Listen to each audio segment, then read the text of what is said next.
6-month-old Mia Harris just snapped when police say she grabbed a gun, began firing through a bedroom door. Then they say she broke down that locked door before they say she went up to her almost 6-month-old granddaughter and shot her in the head. We all love her. She's just a joy. A grandmother's heart shattered as her nearly 6-month-old granddaughter fights to stay alive.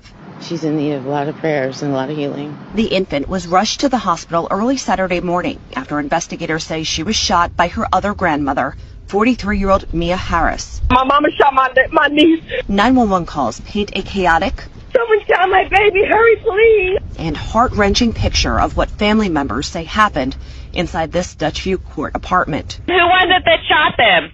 It was her grandma. Harris is accused of intentionally shooting the baby in the head at close range. It's my understanding that she fired a weapon at 3 different individuals. Investigators with the Butler County Sheriff's Office say Harris first fired through the bedroom door multiple times, then broke down the locked door. She tried to shoot another family member in the head at close range, but missed, court documents state, and then shot the infant while laying on the bed. Do you know why your grandma did this? Because she was mad at us. She's going crazy.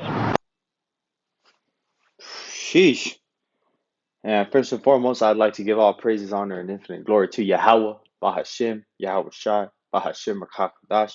Double honors to the elders and to the apostles at Great Millstone. Peace and salutations to all you Hophelektakim that are out there laboring, that are pushing this word, spreading this message, and giving this warning to the four corners. Shalom. Hey, man. As you can see the video, man, these spirits created for vengeance are manifesting themselves. And of course, it's the so-called N-dub, the so-called black woman. But this thing is happening when everything's at peace. There's not really anything to really be, stressed out about other than the daily grind of life, stupid job, bills, things are getting worse, things are getting more expensive. But, imagine the times coming into Jacob's trouble when things really get hard, when people really have nothing. Just like the saying that we always say at camp, says, when a man has nothing else to lose, he loses it. And this is applicable to, obviously, women too, because we understand that the root cause of this is all demonic spirits on this woman that had her go and do these things, which is judgment from Yahweh Bashem Yahweh Shai. And this is for purely educational purposes only. I do not own the video rights to the video shown, just saying that, but this is on the news, just spreading it along. But I wanted to get the first scripture. This is Ecclesiasticus 39:28. There be spirits that are created for vengeance, when in their fury lay on sore strokes. In the time of destruction, they pour out their force and appease the wrath of him that made them. Man, what a more perfect scripture to describe what happened in the situation with that grandmother going and taking a gun at point blank range and shooting an infant. Not to mention trying to kill another family member in the way, which is probably her in-law or daughter, whatever, and man, it just goes to show you that the curses and when the Lord sends a hit and the left-handed angels get busy, man, because that's what that was. The Lord is sending out judgments to all those involved, man, because that is a crazy thing to say that you just snapped. No one just snaps, man. That's a very high demonic force that was influencing the people to go and do these things, and that this is only going to increase even at a higher level. I wanted to get another scripture real quick because we understand that this is coming from who? A woman. What type of mentality do you have to have that you would go and do those things, man? Like that one scripture that says, the women of my people, roughly paraphrasing, have become as the ostrich, because an ostrich is very mean to its babies. It'll almost step and crush one just cause, stomp it to death. This is Job 39:17. So lucky, I'm looking over in my scriptures. 39:17, because Yahweh hath deprived her of wisdom, neither hath he imparted to her understanding. We have to understand that Salakia.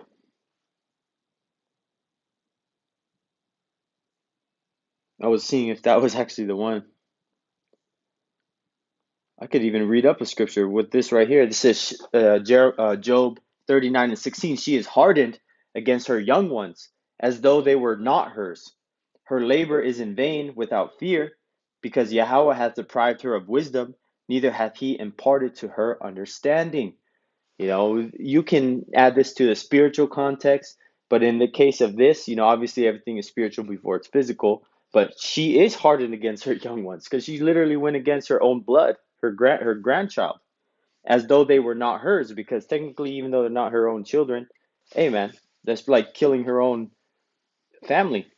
Her labor is in vain without fear of all the, you know, the childbearing and having to raise the child and stuff like that. It's really nothing if you don't fear Yahweh Bashem Yahushai. And the wisdom that the Lord had taken away from her, you know, even Job's wife said, curse God and die. And he said, you speak as thou speak of the foolish women. You know, so you have to understand that these things are only going to increase. And it's going to come from, you know, male and female. But for the case of this point of edification, you can see that, you know, the face of someone who snaps right here. Man.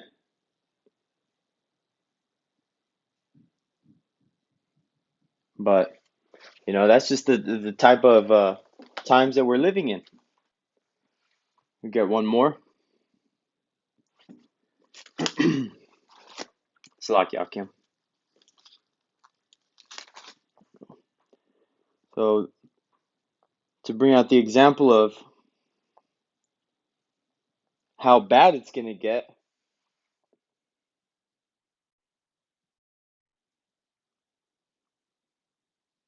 here we go. This is 2nd Esdras 15:49. I will send plagues upon thee, widowhood, poverty, famine, sword, and pestilence, to waste thy houses with destruction and death. So if one thing don't get you, another one will.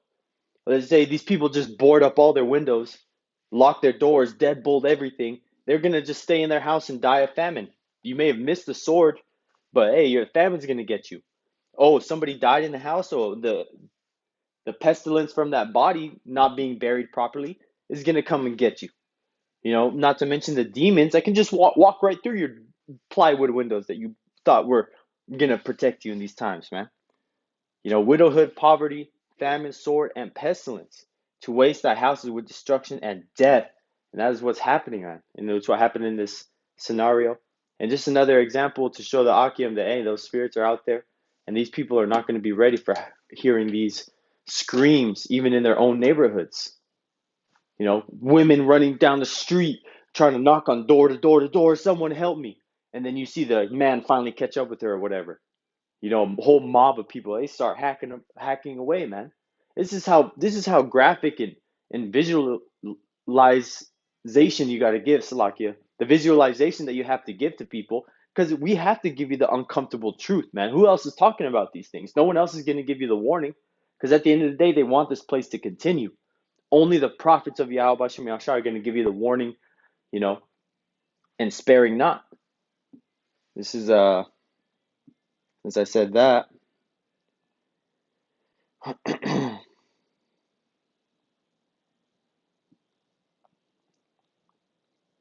This is Isaiah 58:1. Cry aloud, spare not, lift up thy voice like a trumpet, and show my people their transgression, and the house of Jacob their sins. And the point I wanted to get is cry aloud and spare not. We're not going to sugarcoat the truth for you.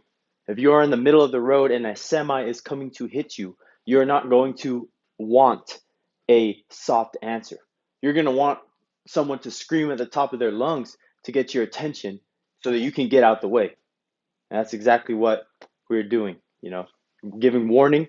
And after the warning's been given, the rest is on you. But pray Yahweh shall open up your eyes to see this, because this is for your benefit. It's not something to say like, oh, ha, we told you so, because that'll come regardless.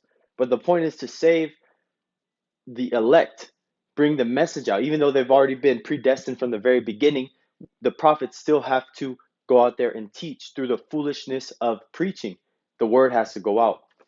So, Lord willing, that this lesson was edifying to the elect. Shalom.